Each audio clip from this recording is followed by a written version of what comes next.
Hi, my name is Hannah Coleman. This is my persuasive speech on the mental health of teen girls. Unfortunately, I do not have an audience because I've been sick for the past few days. Don't want to expose anybody to that. That also is why I don't look my best and I might not sound my best. So I'm trying my best to push my voice so you can understand me. My note cards will be uploaded as well as all of my notes that I took in order to present my speech today. My visual aid is a video, and I will be clipping it in to my video, so it's the only cut that you should see. And I will begin. Mental health. So much stigma surrounds those two words. What is mental health? Is it bad? Is it good? Is it something we should focus on? Is it something that we shouldn't focus on? So many people have different ideas of what we should do with those. But unfortunately, it's a big thing. It's big. It's impacting and it's declining in America today and in our society. Specifically in the category of teen girls ages 13 to 19. We see them having anxiety, we see them having self-esteem issues, we see them struggling with depression, we see them comparing themselves to people that they shouldn't be seeing because people are not regulating what their kids are seeing. Teens are being exposed to things like girls or women who are 21, 22, 25, 30, who are fully developed and thinking, I'm supposed to look like that because they're getting all of these likes, they're getting all this attention. Unless I look like that, I won't be getting that as well. And that starts building these beauty ideals that they shouldn't have at 13 years old. And as an impact of anxiety, of depression, they start getting anxious. Why don't I look like that? I'm supposed to look like that. Why don't I look like that? They start getting depressed because of their anxious thoughts. And they get this dissatisfaction with the way that they look that can lead to something like eating disorders and a negative self-worth.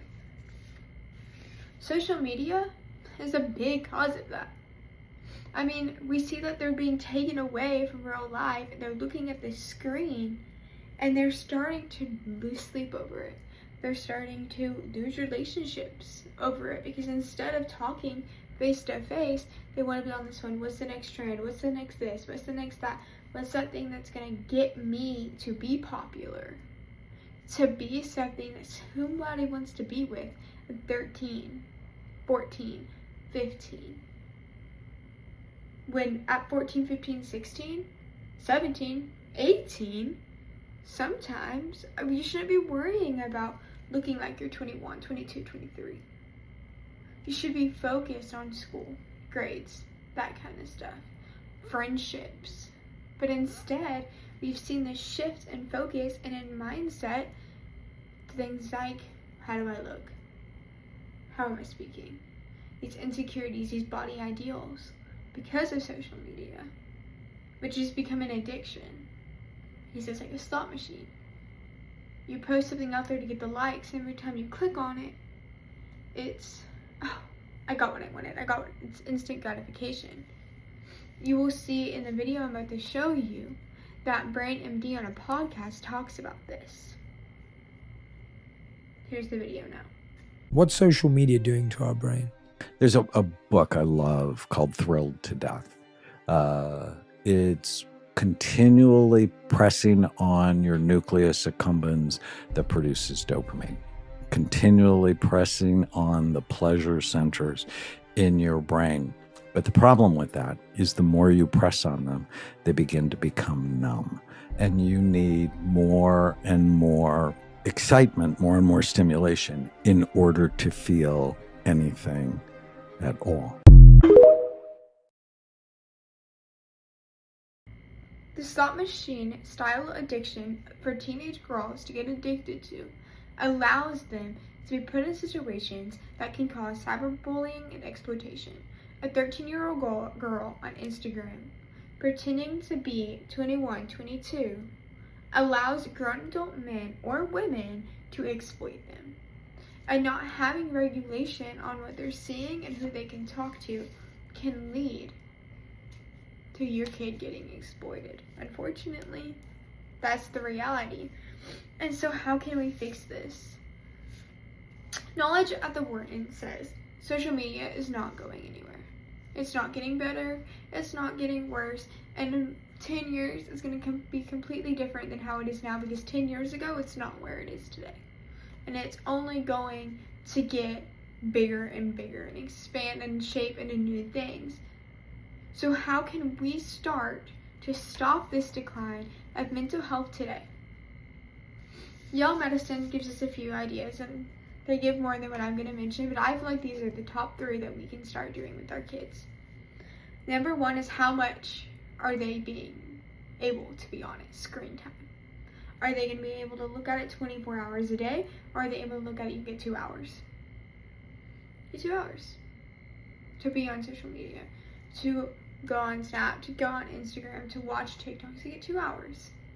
In those 2 hours, what are they being allowed to watch? That's number 2. You gotta regulate what are they watching.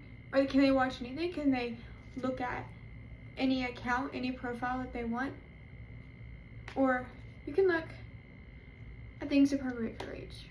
Because if you're not regulating what they can see, they're gonna see things that they shouldn't be seeing at 13, 14, 15.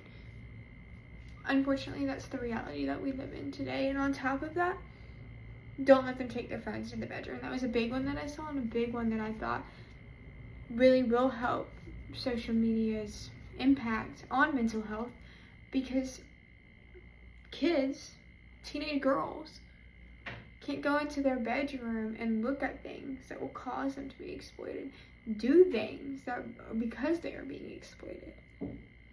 If they keep it out of the bedroom, they can't do those things. You as a parent get to see, get to hear what they are doing. Those are Yale Medicine's top 3 things that I picked out from there.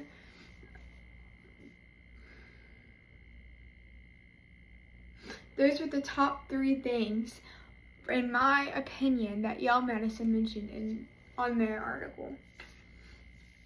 Being able to regulate allows your teen girl to be a teen girl and express herself as a teen girl should.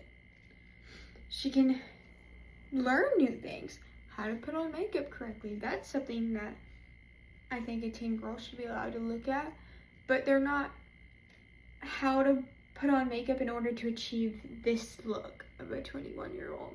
They're not getting that. They're getting how to put on foundation, how to put on mascara. They're getting to learn that under your regulations. On top of that, they're connecting with people their age versus connecting with people that they should not be talking to. On top of that, reminding them, hey, it's time to take a break. You've been on for 2 hours. Take a break. Hey, let's go shopping. You've been on your phone all day. Let's go shopping. Hey, you want to go see a movie? Let's go see a movie together. You know? Open communications about topics of mental health also allows you to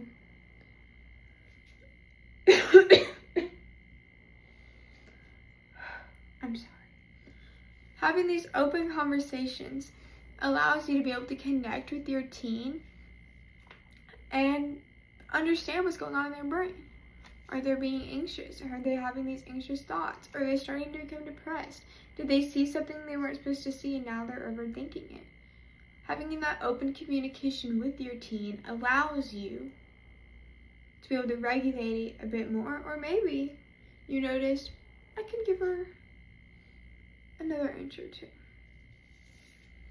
In conclusion, having those regulations there allow your teen to have better success in her mental health and in her day-to-day life, because they no longer have the stresses that are caused by social media, but they're getting to learn from it instead. Thank you.